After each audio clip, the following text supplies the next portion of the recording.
I'll be talking about the student piece, so the student side of this experiential learning. Just a quick overview of our program. It's called Illinois Business Consulting, referred to as IBC, not the root beer, but Illinois Business Consulting. We are a fairly large program, and I found when I've looked at other schools, most experiential learning programs either fall into a course-based model or often a student club model, and ours is somewhat of a hybrid in the sense that it's mostly student-run, and they have a lot of ownership over the program, but we're actually a unit within our dean's office in the College of Business. So we have 4 full-time staff. We spend 100% of our time in Illinois Business Consulting. We have office space and resources and that sort of thing. We have about 270 students in our program, and it's an interdisciplinary program, so the students come from all over campus. It's a selective and competitive program, and we conduct about 70 projects per year during the fall and spring semesters, and you can see in that pie chart the types of projects that we address. In our organization, we talk about IBC as a leadership lab or as a professional development program. The consulting side of that is really the means to the end. It's the vehicle that allows us to give these opportunities to students. And we don't always tell students that because we want them to feel the pressure of the project from the client, which they do. But definitely with our leaders, we talk a lot about this perspective, and it changes how we shape our program and how we interact with our students. There are 3 areas that we really focus on in terms of student engagement and what leads to professional development for them. That's the selectivity and ongoing evaluation, our promotion process and leadership opportunities, and then other forms of professional development. So the first of those, selectivity and evaluations. IBC, we select 1 out of 5, roughly 1 out of 5 applicants, and students, once they get into the program, they can stay multiple semesters, so the pool to get in is even smaller.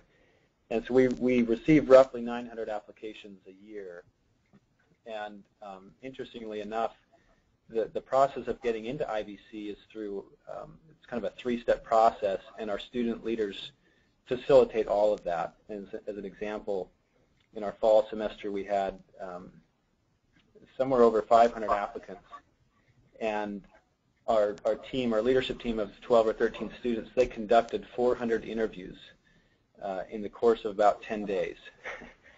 And so the opportunity they get then is that when they're sitting with a recruiter on a job interview, they can say, I've sat in your shoes before, and I know how it feels. So it's selective in nature, and we also conduct evaluations throughout the program. Our student project managers, they'll sit down with each of their consultants on their team and do a one-on-one interview at the beginning of the project and talk about their personal goals and what they're hoping to get out of their experience with IBC.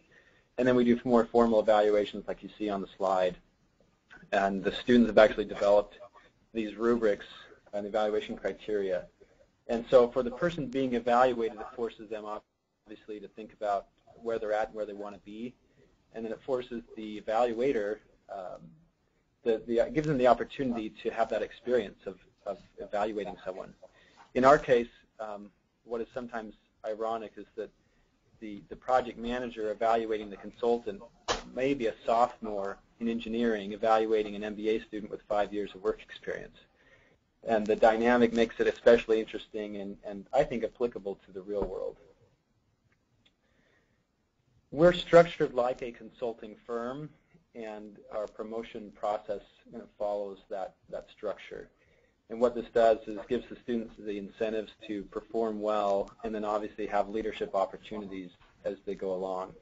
And so within our structure, a project manager manages a team of 6 consultants.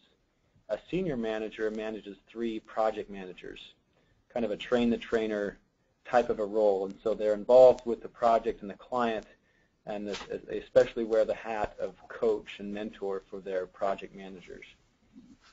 And again, that type of an experience is really difficult to get anywhere as a student, and so when they're sitting in an interview, the students often tell us when they bring up IBC, that's all they talk about. in their interview, and that's all that the recruiter wants to hear about.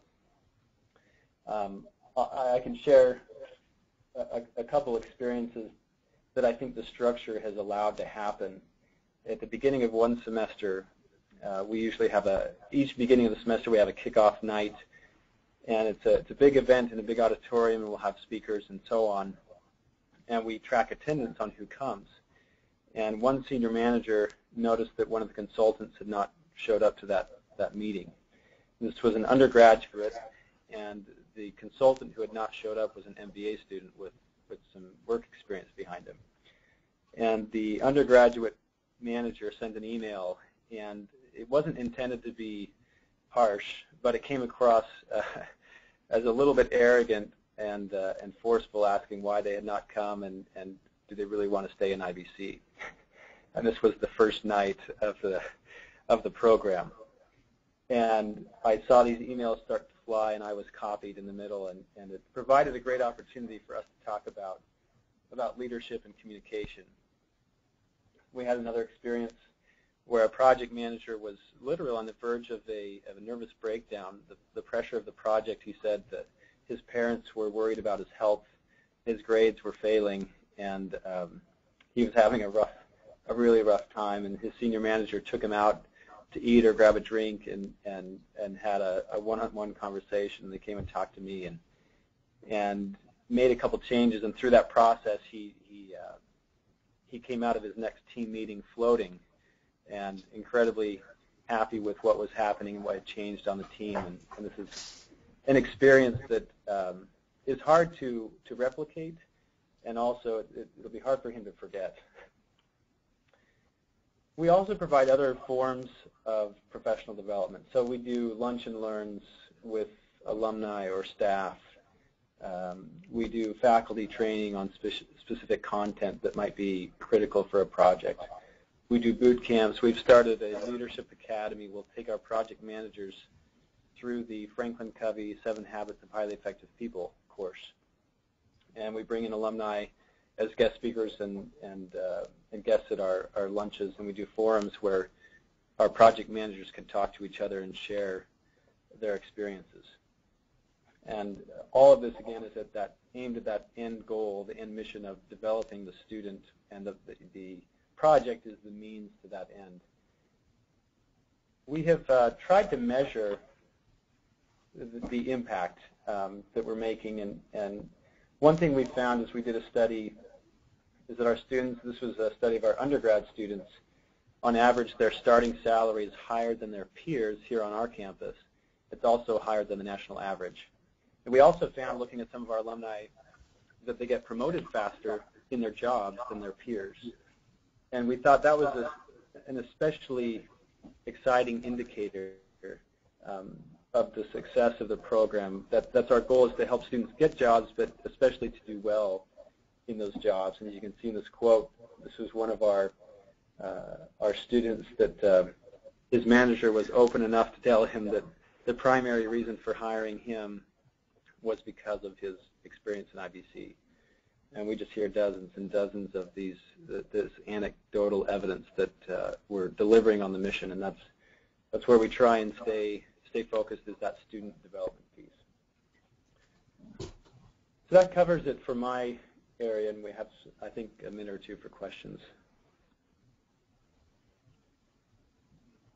Hi, Andrew. The question that came in is, how would you run your program differently if it were required for students, meaning you couldn't turn students down? That's a great question. It'd have to be a lot bigger. You know, I've talked to students that have been both in IBC and also have done kind of project-based courses, and I've asked them, how does this compare, the experience in IBC versus the class project? And there's a lot of differences. It's kind of comparing apples to oranges, but one reason the experience is so effective, so fantastic for the students, is just the caliber of students that come into the room, into the program. You think of companies that choose universities to hire from. They choose this or that university, and they determine they're going to hire 50 people every year from that university, and that's solely based on the fact that they know what type of students that get into that program. And so, the question has come up: are we too selective? I think we'll always be at least this selective, and we like that because it creates a better experience for our students, and hopefully a better impact for the companies that we're trying to interact with as well.